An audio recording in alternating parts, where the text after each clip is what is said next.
Amados irmãos, amadas irmãs, a paz do Senhor Jesus Cristo. Hoje, dia 19 de outubro de 2025, estamos iniciando mais um culto, com a graça do Senhor Jesus. Vamos orar? Deus e Pai, coloco a minha, a Jandira, esse e essa que está assistindo, ouvindo em Tua presença. Peço que o Senhor leve cativo nossos pensamentos e obediência a Ti, para que a gente não venha dispersar, também que a gente possa absorver aquilo que o Senhor tem para nós. Sim, ó Deus, na autoridade que me deste dos altos céus, faço cair por terra toda e qualquer interferência das trevas, toda e qualquer tentativa de interferência das trevas, toda e qualquer interferência dos homens, toda e qualquer tentativa de interferência dos homens, de tentar atrapalhar ou impedir a realização deste culto, a transmissão deste culto chegar até quem o Senhor quer que chegue. O Senhor tem a primazia, Senhor. Faça, opera, segundo Tua vontade, segundo Teu querer, em nome de Jesus. Amém. Deus está aqui, aleluia, tão certo quanto o ar que eu respiro, tão certo quanto a manhã que se levantará, tão certo quanto eu lhe falo e podes me ouvir, tão certo quanto eu lhe falo, tão certo quanto eu lhe falo, tão certo quanto eu lhe falo e podes me ouvir. Aleluia, aleluia. Vamos agora estar fazendo nossa aclamação. Eu sempre coloco que você pode fazer seu pedido de oração em pensamento, o Senhor contempla. Se você quiser, no ato profético, enviar o teu pedido de oração para nós, por este canal, você pode enviar, que a gente vai estar transformando em papelzinho como este aqui, e colocando na caixinha, mas é um ato profético, não é necessário. Basta você fazer seu pedido agora em oração, em pensamento, o Senhor contempla e Ele responde segundo a vontade dEle. Deus, o Pai, coloca cada pedido de oração que está aqui na minha mão direita, ó Pai. Coloca cada pedido de oração que está nessa caixinha que não foi respondido ainda. Coloque, Senhor, pedido de oração que está sendo formulado por esse, por essa que está assistindo, me ouvindo agora, ó Deus. Contempla, Senhor. Age, opera, segundo o teu querer, segundo a tua vontade, Senhor. Em nome de Jesus. Em nome de Jesus. A palavra de Deus que nós vamos estar levando hoje, a mensagem é a graça de Deus. A graça. Eu coloquei aqui uma máxima que tem no meu evangelho que diz o seguinte: graça é receber de Deus o que não merecemos. Se for observar, não merecemos nada. Para começar a salvação. A palavra de Deus fala que Deus amou muito de tal maneira que enviou o teu Filho amado para que ninguém pereça. Não é um mérito nosso, é uma graça que Deus fez. Porque a graça é a gente receber o que não merecemos. E a misericórdia, por sua vez, é não receber de Deus o que merecemos. De repente, os nossos atos, nossas ações merecem receber muitas punições e a gente não recebe. É a misericórdia. Então, graça é a gente receber, misericórdia é a gente não receber. Agora, olha o que fala aqui em Isaías 60. Em Isaías 60, fala algo interessante. Isaías 60, versículo 10.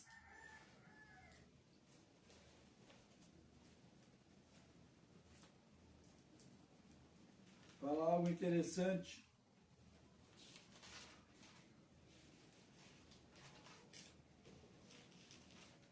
Isaías 60, 10. Estrangeiros edificarão os teus muros, e os seus reis te servirão, porque no meu furor te castiguei, mas na minha graça tive a misericórdia de ti. O que quer dizer isso? Até a misericórdia é uma ação de graça. Como a misericórdia de Deus não dá para você aquilo que você merece, o fato de Ele não estar te dando o que você merece, Ele está tendo uma atitude de graça. Então a graça, ela supera tudo. O favor de Deus, ele é amplo em tudo. E interessante que lá em Tessalonicenses, 1 Tessalonicenses, lá no Novo Testamento, Paulo fala algo interessante sobre a graça. 1 Tessalonicenses, versículo 5, ou capítulo 5, versículo 18.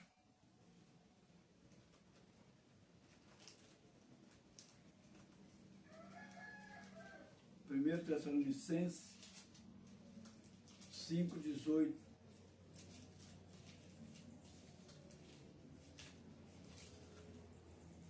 Diz o seguinte, 1 Tessalonicenses, capítulo 5, versículo 18.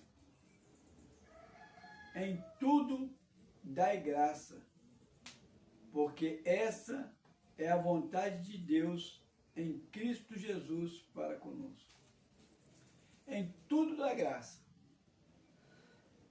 Pessoas acham que você deve dar graças a Deus só pelos benefícios. Não. Se alguma coisa acontece, dê graça. Porque mesmo que para você pareça mal, poderia ser pior. E o interessante que fala aqui que porque essa é a vontade de Deus. Uma das coisas que Deus não quer ver é a gente murmurando. Você colocar para Deus uma situação é uma situação. Você reclamar, murmurar é outro tipo de motivação. A situação está difícil, levanta para Deus a situação, esclarece para Deus. Ele sabe, mas Ele quer ver você falar. Mas o teu tom, a maneira de você vai colocar para Deus, vai mostrar se você está reclamando, se você está murmurando, ou se você está relatando. Mas sempre dê graças a Deus, porque essa é a vontade dele. No final de tudo, Senhor, mas te dou graça, mas eu te dou graça. Salmos, ele tem, vamos no Salmo 63, tem muitas manifestações da graça de Deus. Quase que todos os salmos incluem a graça de Deus nele. Mas eu peguei aqui 1, 2, 3, 4, 5 salmos que tem uns tópicos interessantes para ser falado. Salmo 63 diz o seguinte, Salmo 63, versículo 3. Salmo 63, versículo 3 diz: porque a tua graça é melhor que a vida, os meus lábios te louvarão. A vida em si era sem sentido. A vida em si, se você for olhar a conotação da vida, como no sentido de sobrevivência, teu tempo de vida, a sua existência aqui na Terra, ela é sem sentido. E o poeta aqui fala que a graça do Senhor é melhor que a vida. é ela que dá um colorido para a vida. A vida sem graça, ela é sem graça. Salmo 90 diz o seguinte, Salmo 90, versículo 17. Salmo 90, versículo 17, diz o seguinte: seja sobre nós a graça do Senhor, nosso Deus. Confirma sobre nós as obras das tuas mãos. Sim, confirma as obras da tua mão. Seja sobre nós a tua graça. A graça do Senhor, ela tem que estar sempre sobre a nossa vida. Salmo 92, versículo 1, diz: bom é render graças ao Senhor e cantar louvores ao teu nome, ó Altíssimo. A gente está sempre rendendo graças a Deus. Está louvando, salmodiando, cantando. Isso não apenas aformoseia o rosto, não apenas rejuvenesce o corpo, não apenas contamina as pessoas ao seu redor com a sua atitude, mas também agrada a Deus. Por isso fala, bom é render graças ao Senhor. Salmo 107. Salmo 107, versículo 1. Rendei graças ao Senhor, porque Ele é bom e a sua misericórdia dura para sempre. Numa feita chegou um homem perto de Jesus e perguntou assim: bom mestre. Jesus falou: por que você me chama bom? Sendo que bom só é um, que é Deus. Por mais que as pessoas cheguem perto de você com um ato de bondade, você está sempre com um pé atrás. A pessoa te deu uma manifestação de bondade agora. Daqui um pouquinho, ela pode ter uma atitude diferente. Que é a bondade do homem. Ela é sempre acobertada por interesse, por maledicência, por pavio curto. Mas a bondade de Deus é a causa de não sermos consumidos.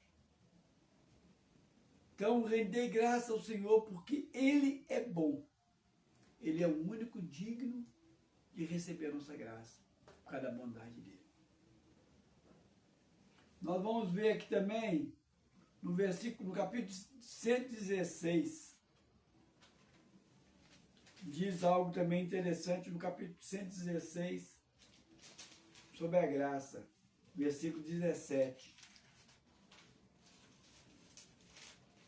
Capítulo 116, versículo 17 diz: oferecer-te-ei sacrifícios de ação de graça e invocarei o nome do Senhor. Oferecerei sacrifício de ação de graça. O que significa isso? É muito comum no meio cristão um chavão e dizer o seguinte: faz o que ele fala, mas não faz o que ele faz. As igrejas é cheio de muitos dogmas, muitos leis, muitas tradições que faz com que a pessoa tenha aquela aparência de cristão em frente à igreja, mas em casa, misericórdia. Na vizinhança, misericórdia. Entre os colegas de trabalho, de estudo, misericórdia. No namoro, no escurinho, misericórdia. Aí aqui diz o seguinte, que não adianta eu apenas orar, dando graças a Deus, Usa palavras bonitas para que as pessoas te ouçam dando graças a Deus. Mas o mais importante, com ações de graça. A sua graça tem que ser manifestada em ações. Pedro chega a falar que nós devemos evangelizar as pessoas, se necessário, até com palavras. O que quer dizer se necessário até com palavras?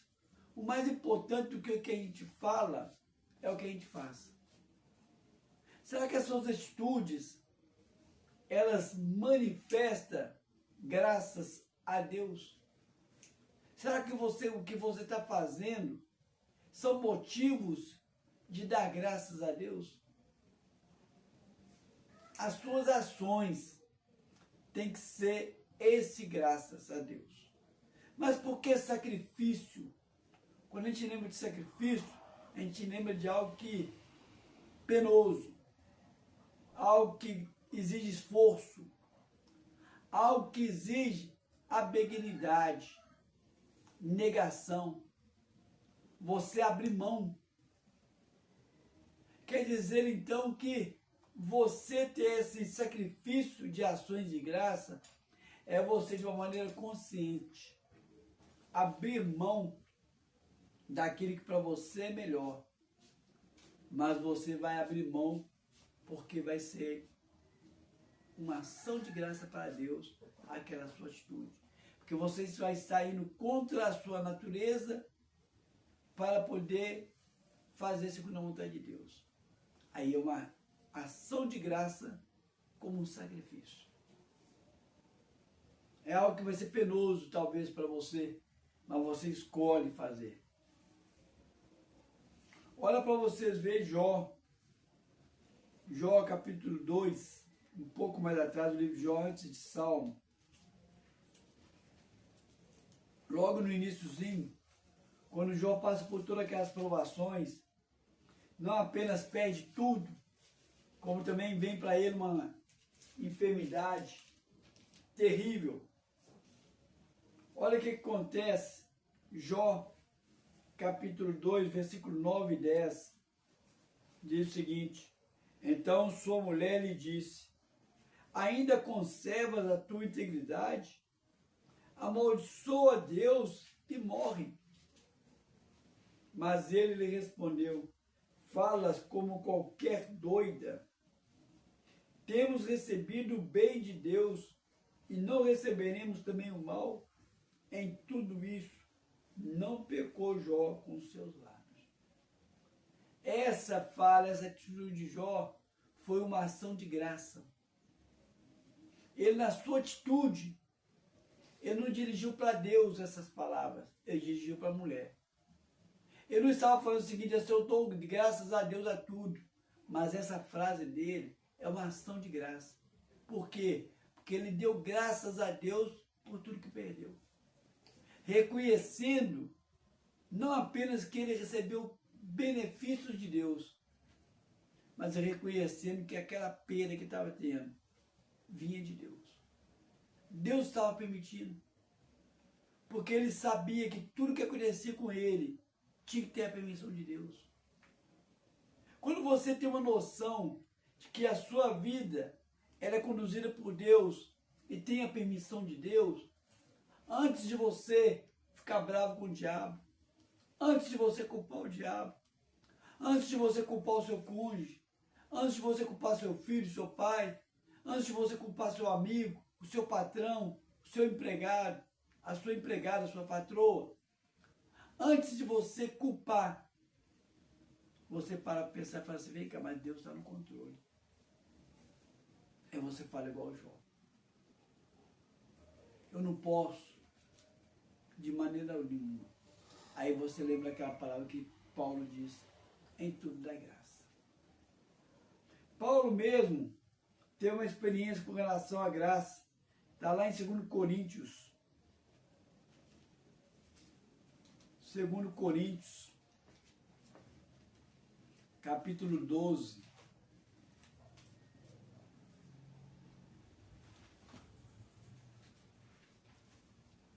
Segundo Coríntios, capítulo 12, Paulo, contando as experiências dele, ele fala que ele teve uma enfermidade. E ele considera essa enfermidade como espinho na carne. E ele disse que ele pediu a Deus para que curasse ele daquela situação. E ele fala que por 3 vezes ele pediu. Depois da terceira vez, olha o que Jesus falou com ele no versículo 9. 2 Coríntios 12, 9. Então ele me disse: a minha graça te basta, porque o poder se aperfeiçoa na fraqueza. De boa vontade, pois, mais me gloriarei nas fraquezas, para que sobre mim repouse o poder de Cristo. O Senhor falou para ele dizer: minha graça te basta. Se o que eu estou fazendo te provocou uma fraqueza, o meu poder vai aperfeiçoar na fraqueza. O Senhor estava trabalhando em Paulo, para que Paulo não soberbecesse, para que ele não se sentisse orgulhoso, para que ele não se sentisse grande, com a tamanha experiência que ele tinha. Ele colocou algo em Paulo para poder fazer o Paulo ficar com o pé no chão, ficar raiz. De repente você está numa situação tranquila, vem uma falta de algo que não é essencial, porque o ser humano consegue ficar até 3 dias sem comer. O ser humano consegue ficar até 40 dias sem beber. Mas não é que tiver uma faltazinha de um detalhezinho, dá vontade de murmurar, porque Deus não te deu aquilo. Mas, por outro lado também, faz você pensar que você não é esse mamamã, que você precisa estar sempre buscando a Deus. Aí Paulo fala, Jesus fala para Paulo: a minha graça te basta. Essa falta que você está tendo, ela é suprida pela minha graça. Essa necessidade que você tem, a minha graça é maior. Se você tem minha graça, você tem tudo. A minha graça te basta.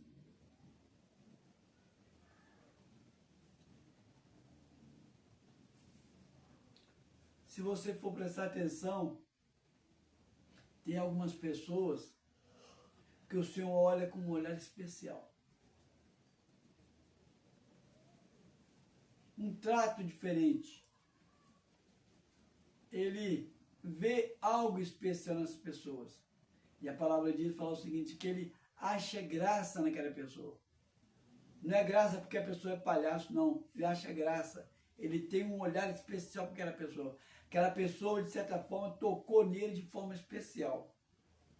Um exemplo está aqui, Lucas, capítulo 1. Lucas, capítulo 1. Versículo 30.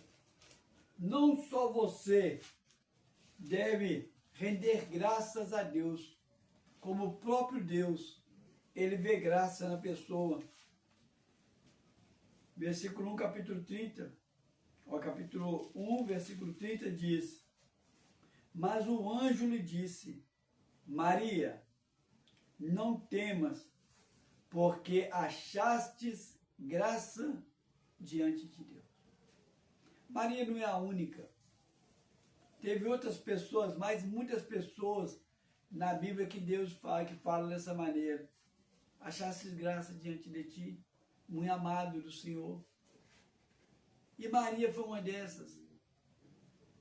Deus olhou, procurou em toda a face da terra e escolheu a dedo Maria. Por quê? Porque Deus achou graça em Maria. Deus achou algo especial em Maria. Maria chamou a atenção de Deus. Interessante também sobre a graça, está aqui, capítulo 2 de Lucas. Lucas 2, 52.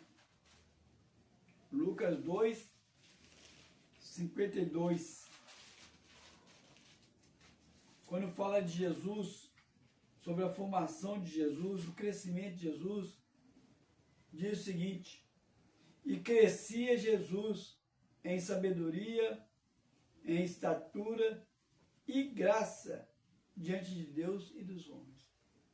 Ele foi crescendo como todos os homens cresciam, em estatura, fisicamente.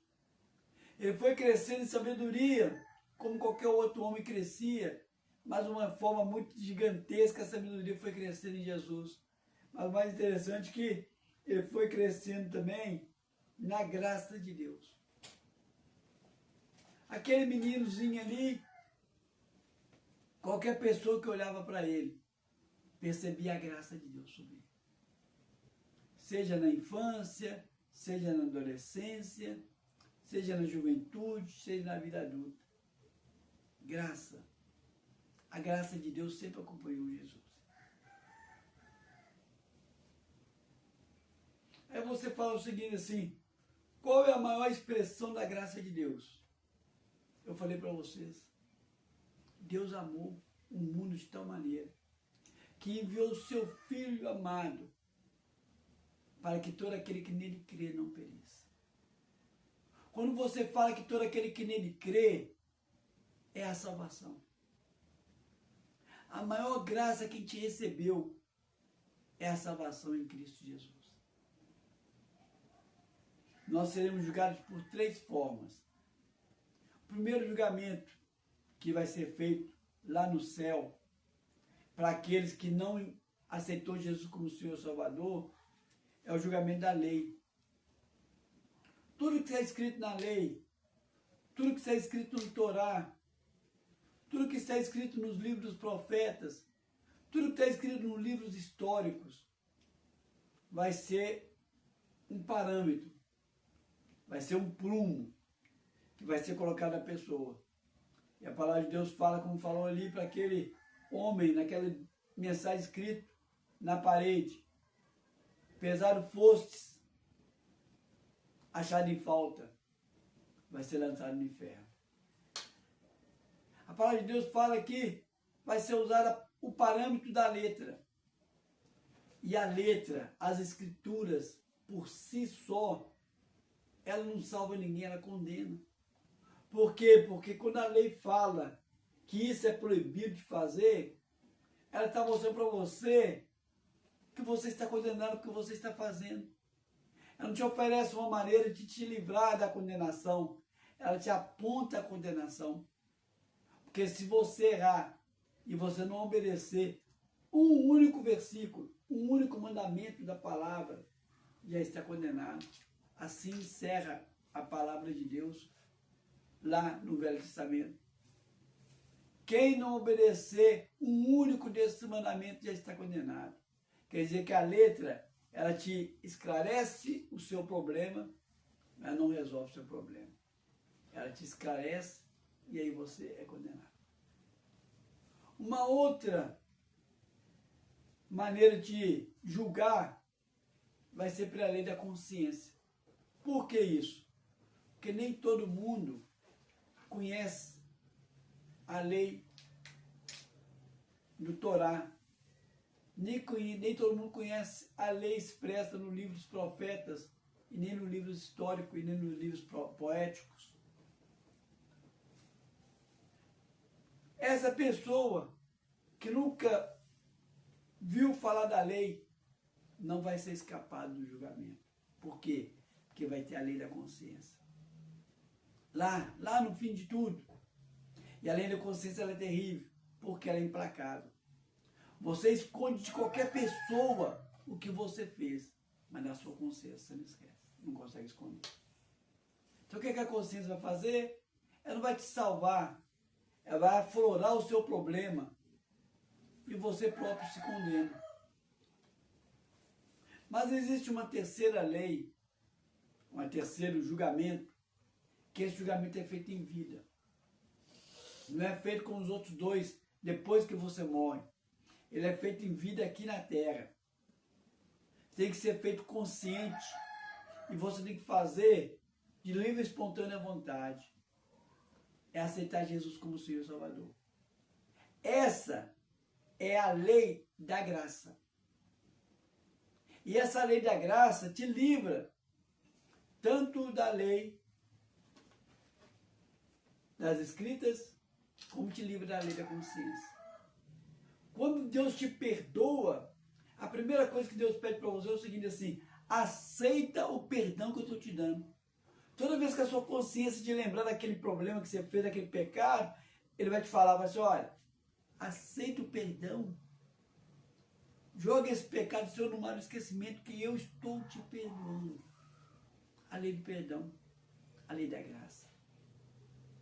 A graça, ela anula todo o seu problema para poder te apresentar a salvação. Olha o que fala em Romanos sobre a lei da graça. Romanos capítulo 5. Romanos capítulo 5 fala algo interessante. 5, versículo 20. Romanos 5, versículo 20.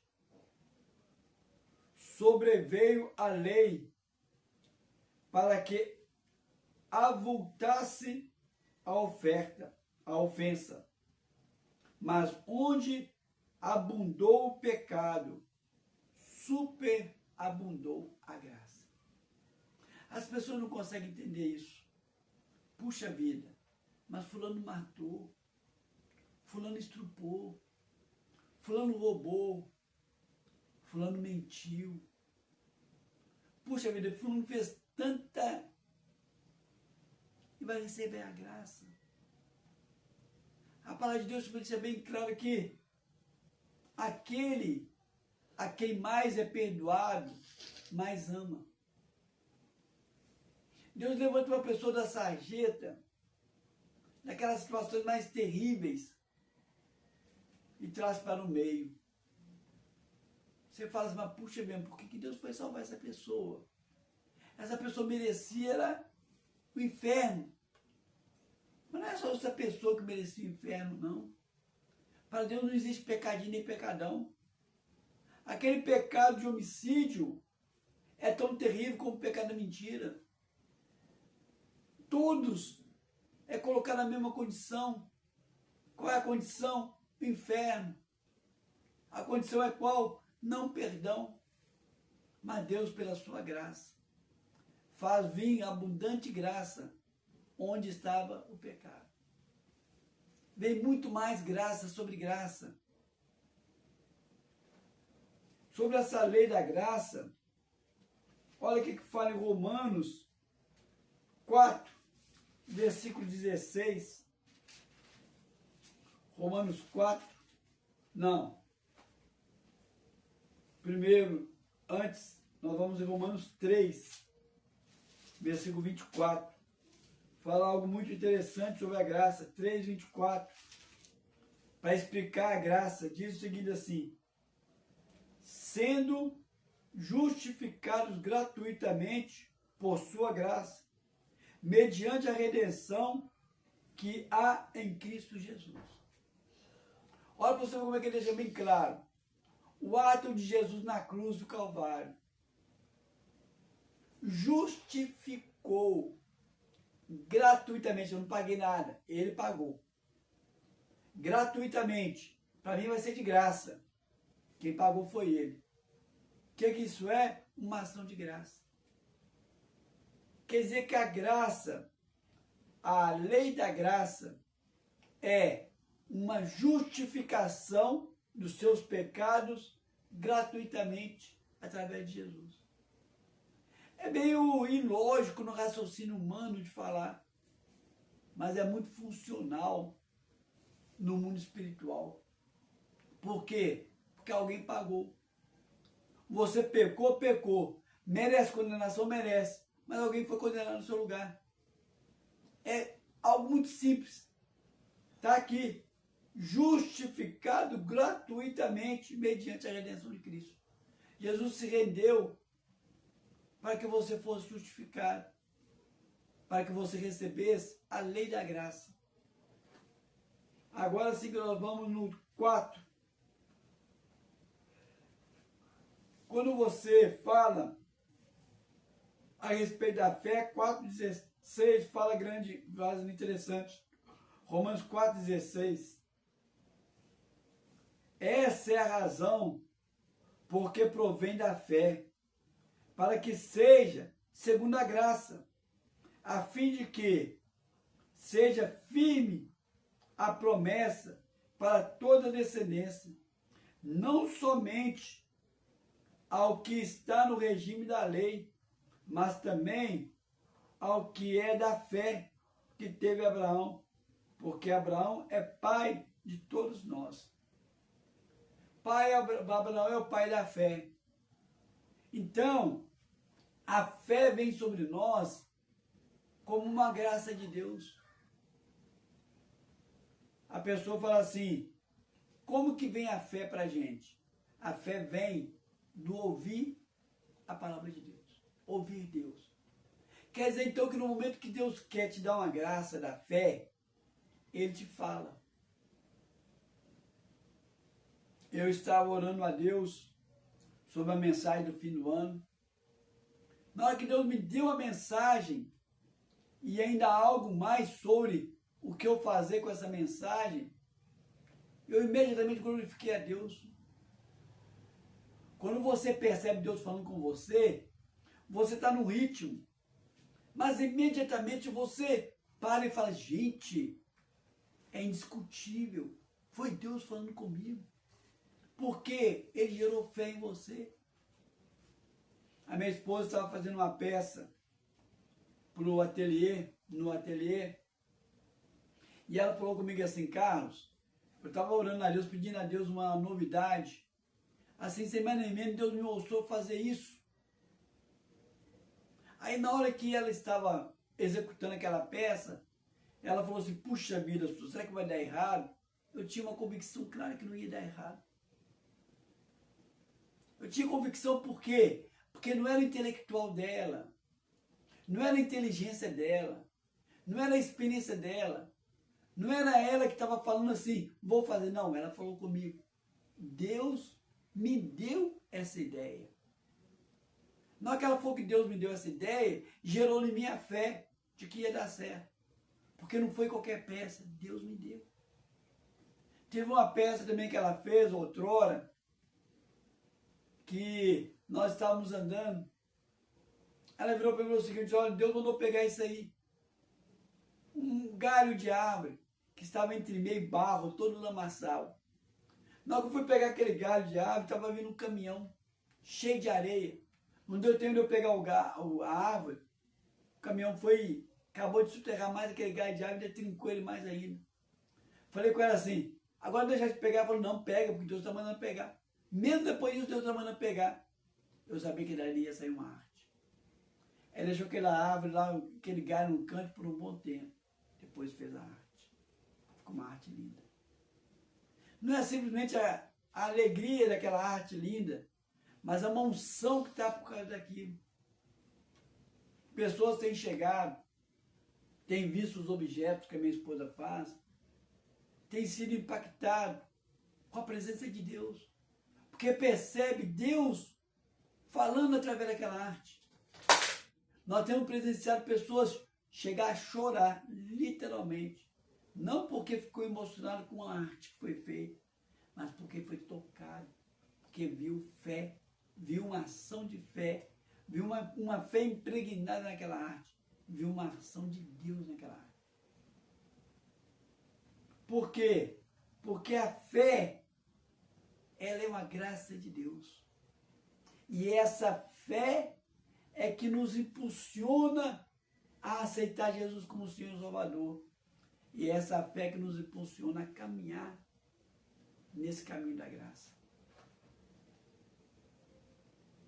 Olha para vocês verem também outra coisa interessante. Romanos 10. Você fala assim, mas então como é que eu vou obter a graça da salvação? Como que eu vou entrar nesta lei em vida sem precisar de experimentar outra lei que é terrível? 10, versículo 9, diz o seguinte: se com a tua boca confessares Jesus como Senhor e em teu coração creres que Deus o ressuscitou dentre os mortos, será salvo. Eu falo com as pessoas, para você obter a salvação, você tem que ter duas chaves. A primeira chave na mão, confessar com a boca. A pessoa fala comigo, por que eu tenho que confessar com a boca que eu aceito Jesus como Senhor e Salvador? Porque o único que é onipotente, onipresente, onisciente é Deus. Só Deus sabe o que você pensa. Então tem hora que você faz suas orações e pensamento, Deus vai estar ouvindo. Mas tem hora que Deus quer que você faça sua oração audível, para que o mundo espiritual todo ouça. E muitas das vezes para que as pessoas também ouçam. Para que depois ele fale o seguinte, assim, olha, eu fiz aquilo porque me pediu. E uma delas é você pedir a Deus que salve. Para que o mundo espiritual saiba, tanto os anjos eleitos como os anjos caídos. Na hora que você fala assim, Senhor, eu te aceito como meu único Senhor, meu único Salvador. Nesse momento que você fala isso, o inferno inteiro ouve. E Paulo escreve uma vez uma experiência de um demônio, do diabo falando para uma pessoa. Eu conheço muito bem Jesus. Eu sei quem é Paulo e vós quem sois. Porque Paulo, ao aceitar Jesus como Senhor e Salvador, o nome dele foi escrito no livro da vida. Lúcifer sabe quem tem o nome escrito ali naquele livro. Ele conhecia muito bem Jesus. Ele conhecia quem é Paulo. Mas aquelas pessoas que estavam mexendo não eram convertidos. O diabo tem que saber que um dia, uma hora, você aceitou Jesus como Senhor e Salvador. Tem uma máxima no nosso meio evangélico que fala o seguinte, assim, canta uma musiquinha e fala, o dia que você aceitou Jesus. Tem muitas pessoas, principalmente aqueles que nascem no lar evangélico, não conseguem lembrar o dia que aceitou Jesus, mas a maioria sabe. Eu sei que eu aceitei Jesus no dia 31 de janeiro de 1993, aproximadamente às 8, 9 horas da noite. Eu sei direitinho. O dia que marquei. E o diabo sabe. A partir desse dia o diabo sabe que ele me perdeu. E a outra parte da chave, crer com o coração. Por que eu tenho que crer que Jesus está vivo, ressuscitou? Porque a crença, a tradição, a religião faz com que você adore qualquer coisa. Tem uns que adoram o rato, tem outros que adoram boi, tem outros que adoram uma imagem. E tudo sem sentido. Adora o trovão. Aí você limita a sua imaginação, a sua mente, por quê? Porque é algo inanimável, é algo ilógico. Mas quando você adora algo que está vivo, alguém que está vivo, você adora alguém que pode fazer algo porque ele está vivo. Então você tem que acreditar, crer pela fé, que Jesus realmente, ele largou a postura dele no céu.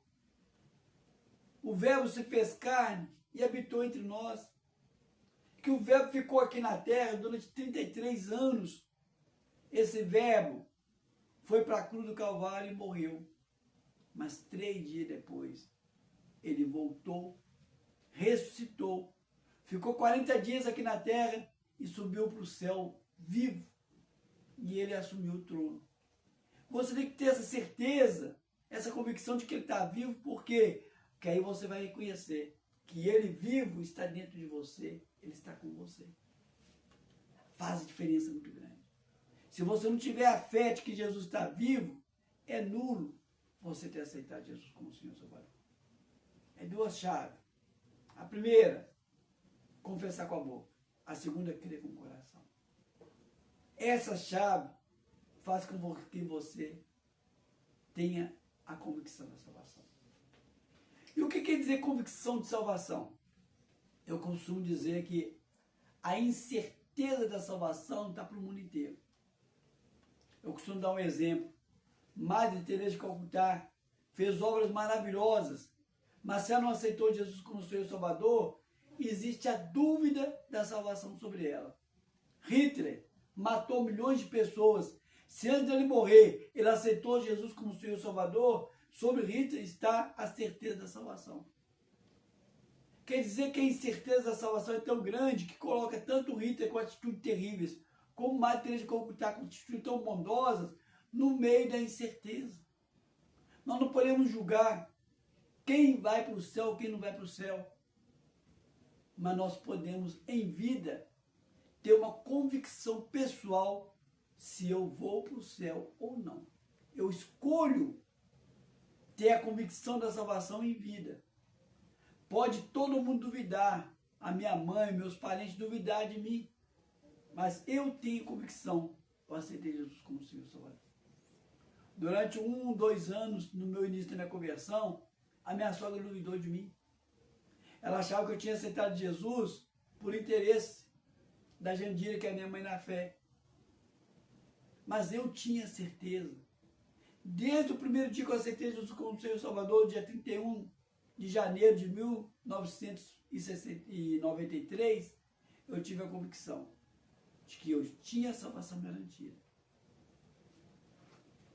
Haja o que houver, eu estou salvo, porque o Senhor escreveu meu nome no livro da vida. Essa é a maneira. E quando você recebe a lei da graça, o que você ganha ao receber a lei da graça? Está aqui em Romanos, capítulo 8, versículo 15 a 17. Romanos 8, 15 a 17 diz bem claro: porque não recebestes o espírito de escravidão para viveres outra vez atemorizado, mas recebeste o espírito de adoção, baseado no qual clamamos Abba, Pai. Abba significa pai, paizinho. Aí nos dá o espírito de chamar Deus de papai. Quando você aceita Jesus como Senhor e Salvador, que você abraça essa lei da graça, você passa a ter um Espírito Santo de você. E esse Espírito Santo vai te mostrar de uma maneira bem pela fé, bem gostoso, de como que vai mudar seu relacionamento seu para com Deus. Seu relacionamento era um. Depois que você aceita Jesus como Senhor e Salvador, você passa a ter uma intimidade de chamar o Senhor de paizinho e de realmente ver Ele como o seu paizinho. Outra coisa também que acontece, está aqui bem claro, em João, esse espírito de Abba, Pai, de paizinho, é bem nítido também quando João escreve. Evangelho de João, capítulo 1. Evangelho de João, capítulo 1. Versículo 12. Ele deixa bem claro que quando você aceita Jesus como Senhor e Salvador, olha o que acontece. Mas a todos quanto o recebeu, deu o poder de serem feitos filhos de Deus, a saber, aos que creram no teu nome. Antes de aceitar Jesus como Senhor e Salvador, você não era filho de Deus. Você é criatura, criado. Os anjos foram criados por Deus, o ser humano foi criado por Deus, a natureza foi criada por Deus. Você é uma criatura.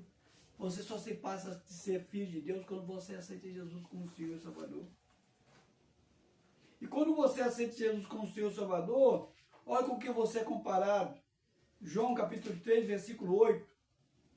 Se você cresce cheio de graça como Jesus cresceu, cheio da graça de Deus, olha com o que você é comparado. João 3, versículo 8. João 3, 8 diz o seguinte. João 3, 8. O vento sopra onde quer, ouve a sua voz, mas não sabe de onde vem, nem para onde vai. Assim é todo o que é nascido do Espírito. Todos que abraçam essa lei da graça. Todos que aceitam o Senhor como Senhor e Salvador. Todos que permitem que a graça elimina, perdoa os seus pecados, se torna como um vento. Não sabe de onde vem nem para onde vai. Passa a ser levado pelo mover de Deus, pelo Espírito Santo de Deus. Cheio de graça como Jesus. Outra coisa que acontece para esse que abraça a lei da graça, está aqui em 1 Coríntios. 1 Coríntios, capítulo 2, versículo 14. Olha o que diz sobre aquele que abraça a lei da graça. Ora, o homem natural não aceita as coisas do Espírito de Deus, porque eles são loucura. E não pode entendê-las, porque elas se discernem espiritualmente. Porém, o homem espiritual, que é o homem que abraça a lei da graça, julga todas as coisas, mas ele mesmo não é julgado por ninguém. Olha para vocês verem como que é interessante. Quando você aceita Jesus como Senhor e Salvador, você abraça a lei da graça. É anulado a lei do pecado sobre a sua vida. Aquela condenação é trocada porque Jesus pagou. Ele justificou você. Aí o que acontece aqui? Você passa a abrir o entendimento e discernir muito mais as coisas. O homem natural é todo ser humano que não tem Jesus como Senhor e Salvador. O homem espiritual. Não é aquele homem que mexe com o espiritismo, não. O homem espiritual é muito mais além. Porque a pessoa da religião afro, espírita, ele se mostra entendedor daquele segundo céu. Ele sabe o que os guias gostam. Ele sabe o que os guias fazem. Ele sabe como que deve agradar um guia, outro guia. Ele sabe como mexer espiritualmente com o ser humano. Mas ele não entende nada do que está no primeiro céu, onde que Deus está sentado. No trono de Deus. Ele é cego com relação a isso. Agora, o homem que aceita Jesus, o homem e a mulher que aceita Jesus como Senhor e Salvador, ele não só entende esses que entendem do segundo céu, como ele entende os que entendem do primeiro céu. Ele discerne toda a situação. Mas a palavra de Deus fala que ele não é entendido por ninguém. Parece que é loucura o que ele está fazendo. Por quê? Porque ele é discernido espiritualmente, é uma coisa entre ele e Deus. Não é o caso de você lidar com o mundo espiritual das trevas apenas. É você lidar com tudo. Com o mundo físico, material. Você entender o que está acontecendo no meio dos demônios, no meio da atmosfera tenebrosa, naquela região celestial tenebrosa, mas também o que está acontecendo no trono, diante de Deus. É algo muito mais profundo. Agora, para nós encerrarmos, existe um alerta muito grande aqui em Gálatas. A lei da graça faz com que eu tenha certeza de que aconteça o que acontecer, eu tenho a salvação garantida. A pessoa fala assim, mas vem cá, mas se você matar alguém, se fizer alguma coisa errada no futuro, eu creio que eu vou ser salvo. Por quê? Porque Deus vai fazer alguma coisa, de alguma maneira, para que eu arrependa e receba a salvação. Por quê? Porque Ele me amou quando eu estava no pecado. Por que Ele não vai me amar agora que eu entrei para a luz? Ele não vai amar o pecado, mas Ele ama o pecador. A convicção da salvação está para mim, É porque eu estou na mão de Jesus e Ele vai fazer de tudo. E Ele fala uma coisa, aquele que vem a mim de maneira nenhuma lanço fora. Essa é a minha certeza. Eu estarei convosco até no final da consumação do século. Ele vai estar comigo. Mas Ele pede um alerta aqui, em Gálatas capítulo 5, versículo 1 ao 4, para encerrar. Isso aqui aconteceu muito com os primeiros cristãos. Paulo alerta muito sobre isso. Isso acontece muito na igreja de hoje, na igreja legalista. De Gálatas 5, de 1 a 4.